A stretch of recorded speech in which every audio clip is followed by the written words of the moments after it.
So my question for each and everyone here today is, when was the last time you saw a creative storm go through your organization? A creative storm. When was the last time that you and your team felt a massive burst of innovation and creativity where you saw it go by? You said, wow, we are awesome. We rock. So my question for each and all of you here today is, what's your creative storm reading? Are you a 1 or are you a 10? Do you have a soft breeze of creativity in your organization? Do you have fog? Or do you have a storm brewing? Massive innovation. If you want to see more innovation or be more creative in your organization, there's tools, techniques, and processes that you can use to be more creative. It's not just these people over here. Oh, these people over here are creative, and these people over here are not creative. Everyone can be creative, and everyone can train themselves to be more creative. CEOs were asked, what's the #1 trait and characteristic that CEOs want to see in their leaders at all levels? The #1 trait. Anyone? Go ahead. Creativity. What's your name? Colita? Lolita. Big round of applause for Lolita for getting the right answer. I would be thinking that it would be other things like influence, dedication, global thinking, integrity. The #1 trait that CEOs want to see in leaders and managers at all levels in their organization. Creativity. And that's because creative leaders, I'm going to say it again, are the best at dealing with experimentation and ambiguity. Creativity. That's why creative leadership is the future of leadership. You need to think about creative culture, you need to think about leadership, and you need to think about individual creativity and performance. That's the trifecta. So if you truly want to unleash massive innovation in your organization, whether you're a leader or not, you need to continually focus on those 3 things: culture, leadership, and individual creativity/performance. When I work with organizations and we do the Nelson Touch, I'm not expecting 4 ideas. I'm not expecting 15 ideas. I'm not even expecting 25 ideas. I'm expecting 30 ideas. When you work with Nelson Cabral and you do the Nelson Touch, for every single challenge, you have to come up with 30 ideas. It's all about quantity over quality, at least at first. 30 ideas, and here's how it works. You need to come up with 10 ideas in what I call the half Nelson category. Half Nelson, and those are ideas that are status quo, safe, and conventional. And no offense to my friends who work for government organizations right now, but would we all agree that a lot of time, government organizations, we live in the half Nelson category, safe, status quo. And I'm not trying to criticize anybody. Trust me, I've been there. I've worked with government organizations for a long time. It can be difficult. So that's the half Nelson category. Come up with 10 ideas in the half Nelson category. Then you need to come up with 10 ideas in the full Nelson category. And those are ideas that are a little bit more unexpected, a little bit more unconventional. And then here's where the magic happens. Then you need to come up with 10 ideas in the lower Nelson category. And these are ideas that are really unexpected, very risky. It's all about leaving your ego at the door. It's all about replacing idea ownership with idea improvement.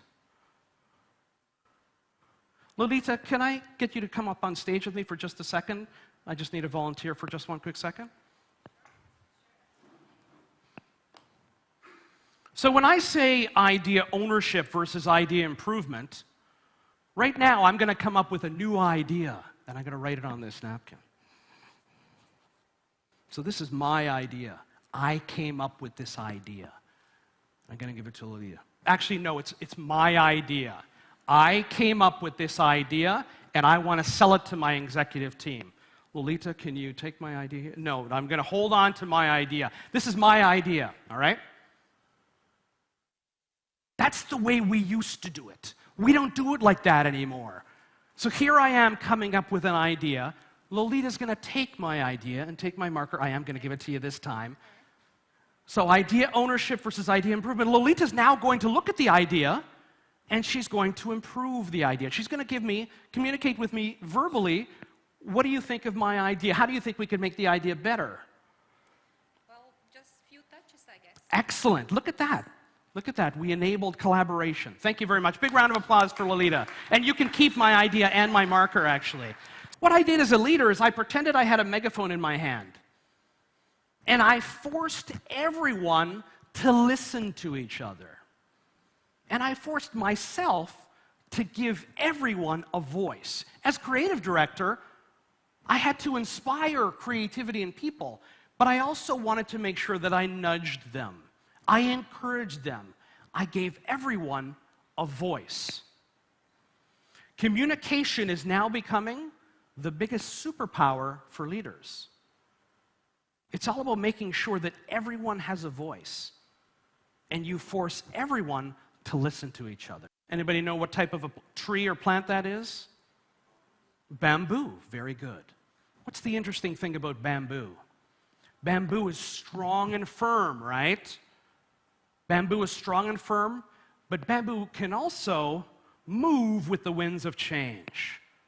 Move with the winds of change. Imagine as a leader, you actually believe that you are bamboo.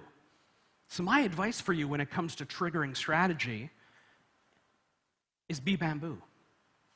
As a leader, you have to make the tough decisions. At InvestNB, when somebody started to come up with ideas for me, you know what? I love ideas. You heard me before. I love to hear ideas from here. I even love to hear about Lord Nelson ideas. I'm all about accepting ideas. But I'm the creative director. And every once in a while, I need to defy you, and I need to say no. I need to say no because why? Because it's not anchored to business objectives. I'm all about creativity. I love creativity. But I don't care about creativity unless it's a business-building idea. It's all about business objectives. So as a leader, you have to be bamboo. You have to be strong and firm. You have to learn to say no and kill those great ideas for the sake of the work. I taught them the 3 I's. I'm not sure if anyone here knows a very, very basic creativity tool. It's called the 3 I's. Immersion, incubation, and illumination. The 3 I's. Every time you have a challenge, every time you need to be creative with something, I recommend the 3 I's. You immerse yourself in your challenge. You read up everything you can. You put it in your brain. And then you shut your brain off.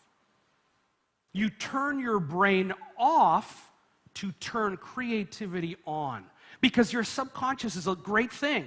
All the stuff you put in your brain during immersion, it'll leave your conscious mind, go into your subconscious mind, and your subconscious mind will do all the work. You incubate, you get away from it. And then you come back to it. And that's when illumination happens. I played chess, not checkers. So as a leader, you really need to audit your team. You need to think about, who do I have? What are their skill sets? And how do they move? How do they work? The best leaders play chess, not checkers. They think about everyone on their team, and they orchestrate the talent. And that's what I did with Invest New Brunswick, both client and my actual team. So I had to work hard to spark generators. You know, you can't treat everybody on your team the exact same way because they're all different. So next time you're leading innovation, think about everyone on your team and how do they move. So here's my challenge to you. What I want you to do is think about your organization. Think about a challenge you may have in your organization right now. And I want you to think about the 9 forces of creative leadership. And over the next 7 days, I want you to unleash and awaken one of these forces and apply it to that exact challenge. And feel free to reach out to me after that, tell me how it goes. So what have we learned today? We've learned that, you know what? Innovation is hard. Marketing and branding is hard. Government marketing and branding is hard, very hard. But if you can embrace the creative storm, and if you can start to adopt and use the 9 forces of creative leadership, you will unleash innovation, and your organization will reach heights you never thought possible. I encourage everybody to go away, and when they get back to their organization tomorrow, to think about the creative storm. And remember, the most powerful force in business and in life is creativity.